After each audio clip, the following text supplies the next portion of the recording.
गुणनखंड x पे 2 घात minus 7x plus 12 है, यानी x पे 2 घात यानी द्विघात समीकरण है, यानी इसको हम बहुपद कहेंगे। एक पद से ज़्यादा पद वालों को हम क्या कहेंगे? बहुपद कहेंगे। गुणनखंड विधि में क्या होता है? प्रथम संख्या से अंतिम संख्या में गुणा होता है। गुणा होता है यहाँ पे x पे 2 घात यानी x का मान ही 1 होता है। x पे x का मान होता है, 1 का मान होता है 1, x का मान होता है 1, x पे 2 घात है, यानी x की जगह पे 1 लिखेंगे, एक घात चढ़ जाएगा इसके ऊपर। x पे 2 घात बराबर 1 जुड़े 1, क्योंकि 1 पे 2 घात यानी 2 मरतबा लिखा हूँ, यानी 1 एकम 1, यानी x पे 2 घात का भी मान 1 होता है, x का भी मान 1 होता है। इसमें गुणनखंड विधि में होता है प्रथम संख्या से अंतिम संख्या में गुणा। x पे 2 घात है, इसको हम क्या करेंगे? गुणनखंड विधि से इसको हम तोड़ते हैं, तो गुणनखंड विधि में तोड़ेंगे तो x पे 2 घात है, यानी क्या करेंगे? द्विघात समीकरण के मानव स्वरूप से इसका हम तुलना कर लेते हैं। x पे 2 घात प्लस bx प्लस c, यानी a का मान हमारा क्या है?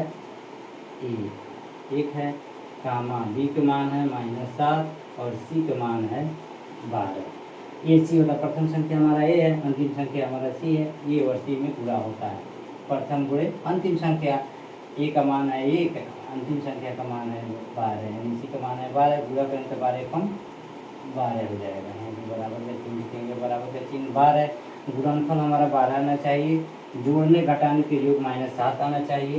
हम 12 को क्या करेंगे? गुणनफल विधि द्वारा तोड़ लेंगे, ये कट रहा, 4 से कटेगा, 4 से 12 पूरा पूरा कट रहा है, 3 का 3 पूरा पूरा कट गया, यानी 4 और 3 में पूरा करेंगे तो 4 टाइम 12 प्राप्त होगा, यानी गुणनफल हमारा 12 हो गया। 4 टाइम 12 होता है, 4 3 7 होता है, लेकिन -7 यहाँ माइनस है तो माइनस प्लस दर्शाएंगे, माइनस चिन्ह दर्शाएंगे।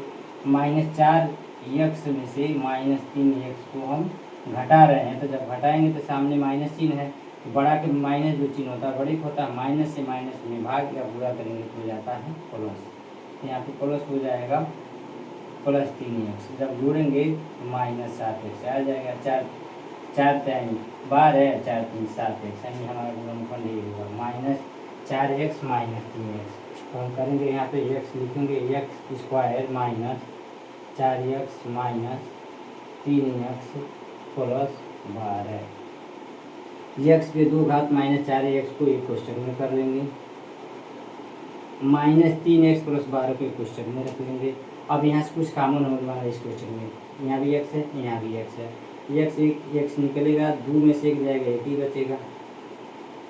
x 4 -4x है, तो x जब निकलेगा तो -4 ही बचेगा। इसमें से हम क्या करेंगे? इस पर -3 को बाहर कर दिया, तो यहाँ पे बचा x, माइनस से प्लस में भाग होगा तो माइनस हो जाएगा, अब बुरा होगा तो माइनस हो जाएगा। -3 से माइनस में गुणा होगा तो प्लस हो जाएगा, अब 3 चौको 12, इसमें भी बचेगा हमारा कितना?